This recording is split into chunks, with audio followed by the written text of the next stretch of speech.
Bim, guess what? Matt Hancock is going to say some stuff and I can't wait. Okay, I can wait. I'm going to have to wait, but not for long, because he's about to come and say his thing and tell us something hopefully good and not bad, because I'm fed up of bad stuff. Come on, we need good news. Come on, Matty boy, we can do it. We don't need to have another lockdown unless the variant from India is a rubbish one.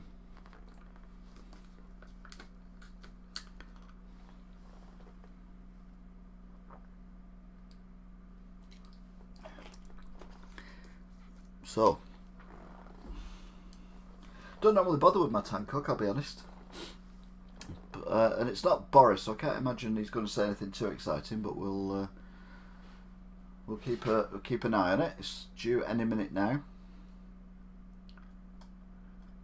He says, as you know, my feelings already. We don't need another lockdown because all the people whom were clogging up the hospitals previously have had injections now. So the only reason we had lockdowns was to protect the NHS and save lives, not just of the people with COVID, but the people who are having heart attacks, strokes, accidents, who needed treating in hospital as well, so they could still be treated at a reasonable pace to save lives that way. But now we've stopped, or hopefully we've stopped the people from going into hospital who were the ones who were more likely to end up in ICU needing more attention. Then we don't need another lockdown, unless, of course, there's a variant that is not affected by the virus, in which case you just have to re-vaccinate everyone again, and we're back to square one. But it's no good for the government locking us down, because they need the money every time you buy anything from a shop, VAT, your tax, all that kind of stuff, they've had no money themselves for a year. Everyone else wants that their skin, the government's skin as well, so they need us to stay at work. Anyway, we're about to get underway, although he's a minute late. I wonder if Boris is involved. You can't say that. No, you can't say that. Hey up, Seth. Just saying, I don't normally do Matt Hancock's things, but I'm making an exception today. Just hope it's the right exception, or I'll just be like, well, I am knackered, I'll be honest with you. So, just waiting for it to begin. It's going to be about Bolton and areas. Here we go. Oh, he's there. He ran off last time. That guy, never saw him again, and some woman appeared and got very angry. Waved her arms about. Good afternoon and welcome to Downing Street for today's coronavirus briefing, and I'm joined by Deputy Chief Medical Officer Professor Jonathan Van Tam and Dr. Jenny Harries, the Chief Executive of the UK Health Security. It's Van Tam, yay! I'd like to update you on what we're doing to fight the virus, both at home and abroad. First, turning to what's happening here in the UK. I'll ask Professor Van Tam to set out the numbers and the details in a moment, but overall, hospitalisations and deaths remain very low, meaning that we've been able carefully to take away more restrictions this week as we've taken step 3 of the roadmap. But we must proceed with vigilance and everyone taking personal responsibility. Yeah, well, we've always known that one of the things that has the potential to knock us off track would be a new variant. That's why we made the presence of a new variant that could do that one of our 4 tests when we set out the roadmap, which is the tests we must pass before going down each step of the roadmap. The early evidence suggests that the B1617.2 new variant, first discovered in India, passes on more easily from person to person than the B117 variant that was first discovered, of course, in Kent. But as the Prime Minister said at lunchtime, we have increasing confidence that the vaccines are effective against it. That means that our strategy is the right one, to carefully replace the restrictions on freedom with the protection from the vaccine. Protection. What it means is that it is even more important that people get vaccinated. As I've reported to the House of Commons, there are now 2,967 cases known of this variant in the UK.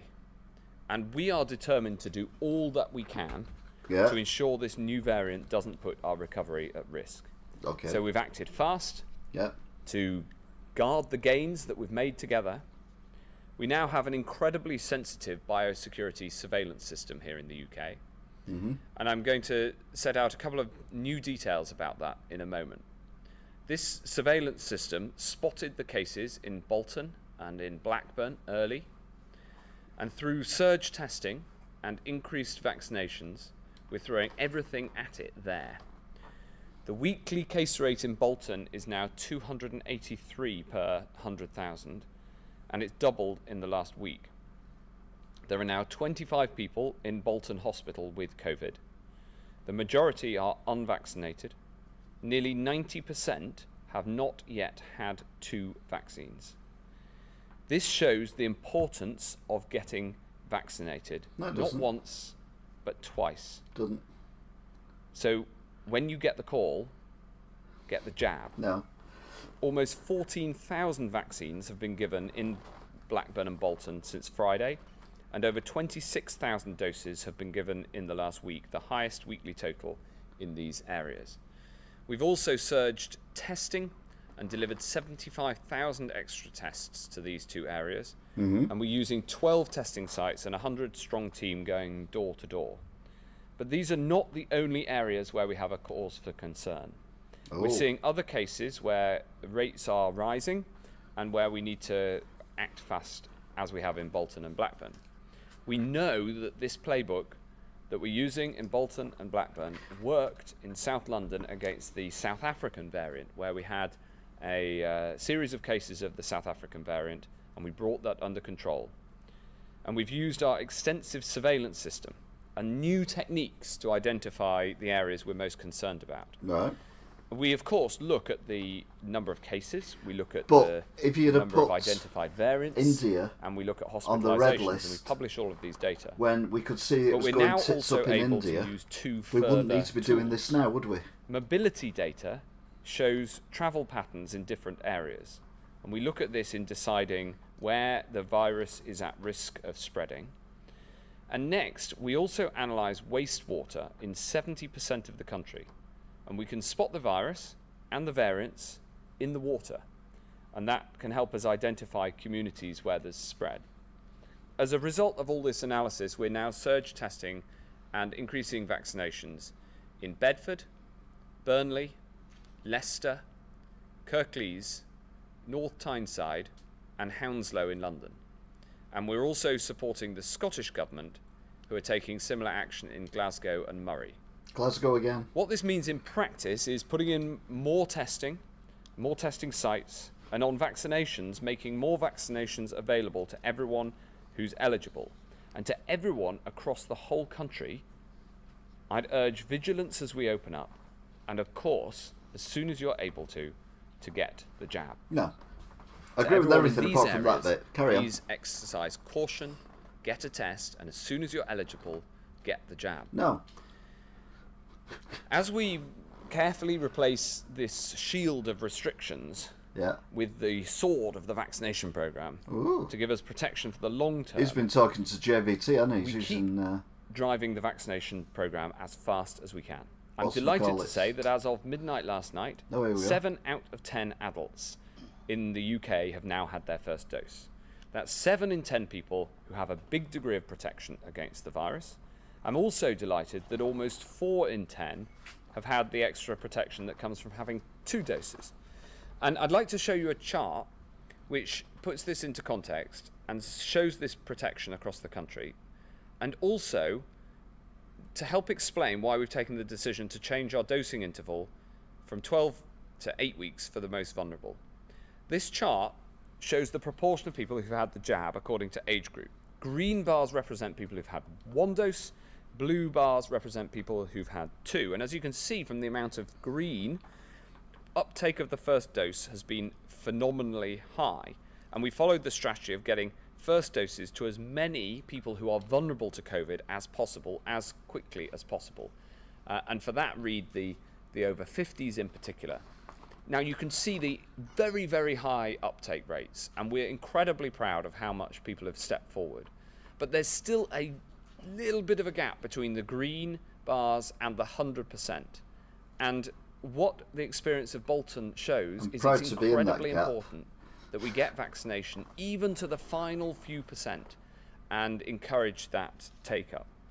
And then the blue bars show the second doses, and we can see that the uptake of the second doses signal is a bit blocky today. Incredibly high too. But again, there's a little bit of green showing, and we need to get the blue bars, the second doses, up to everybody who's had the first dose. And of course, as you go down the age range towards the left of the chart, fewer people have had 2 doses because it has been less time since they had the first dose. This is why getting the second dose in to those who are most vulnerable to ending up in in the hospital and dying of the disease. So you look at 60 onwards. So important.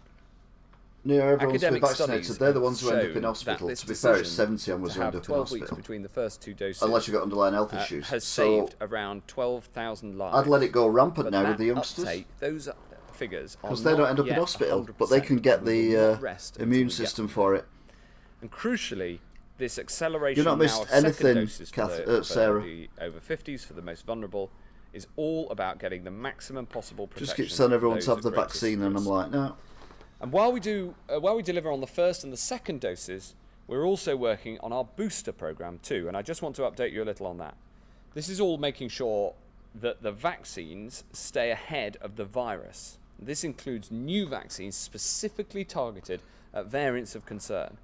I'm delighted to be able to announce a new clinical trial backed by £19 million of taxpayers' money to look at the use of current COVID vaccines as booster vaccines and to see what combination and what part they can play in keeping us safe for the long term. And you can sign up to be part of this trial on www.covboost.org.uk. This will be the first clinical study in the world to look at the impact of a booster jab. And I'm very pleased that we're leading the way with this scientific endeavour, just as we have done so many times in this crisis. Take, for example, the huge advances we've made in genomic sequencing. Today we've published our Genome UK implementation plan for how we can build on this even further, including our whole genomes. And I want to thank all the scientists genomes, is that garden gnomes who've been involved in delivering this, which has also we're training garden gnomes through their genomic work to give people a vaccine. Such an important part in our tackling the pandemic. Genomics yeah. saves lives. We learnt that through this pandemic so clearly, and I'm determined that the UK stays at the forefront of this scientific endeavour as well.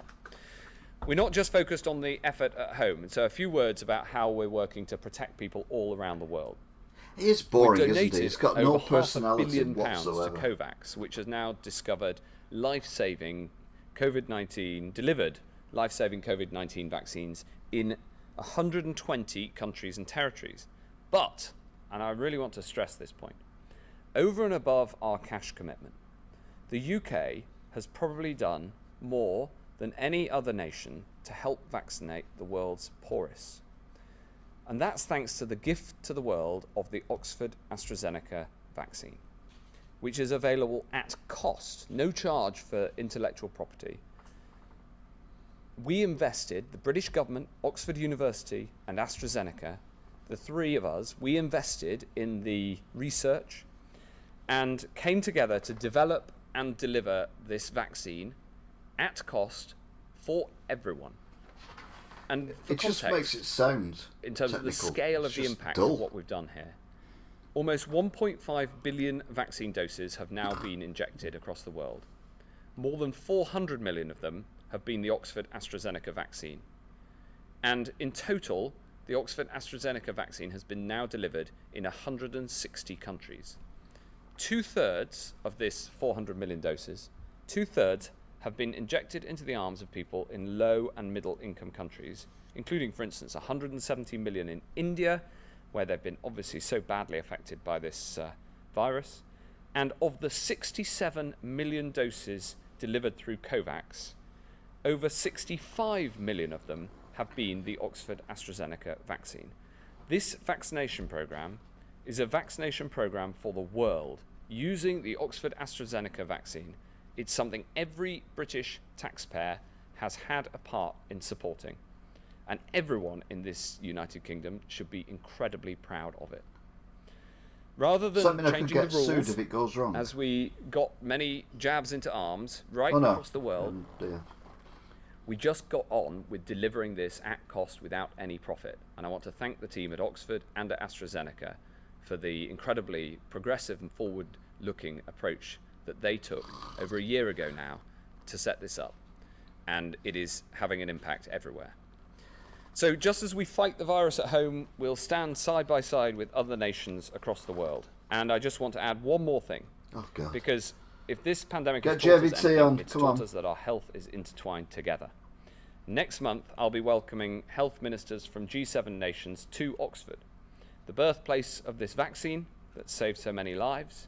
And there we'll hold the G7 Health Ministers Forum, not just to talk about how to fight this pandemic in the here and now, but how we need to emerge stronger, healthier and safer with the great democracies of the world working together. This, after all, is a virus that attacks all of humanity, and it calls upon everyone to step up and think about what we can do. And He thinks he's Iron Man now, can doesn't play he? your part Only in in that a too, suit. in the same way But not the same that kind of suit. everybody has played their part so far. So please remember the basics: hands, face, space, and fresh air. And even as we take these steps together, get your rapid regular tests, and when you get the call, get the jab.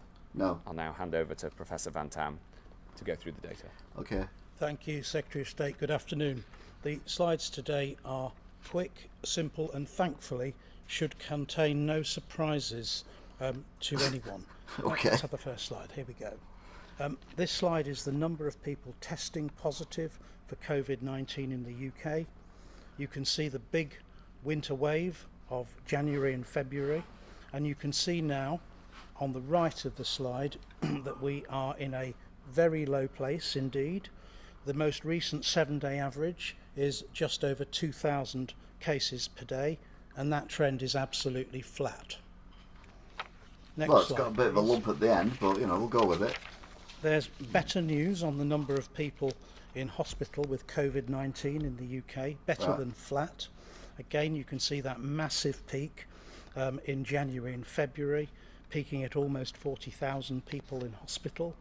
We're now down on the 17th of May to under 1,000 people in hospital with COVID-19, 939, and that's a drop of 17.17% in the last week. Next slide, please. In terms of the number of deaths of people who've had a positive test result for COVID in the UK in the last 28 days, the most recent 7-day average is now running at 8 deaths per day. These are still regrettable, but we are nevertheless in an extremely low place,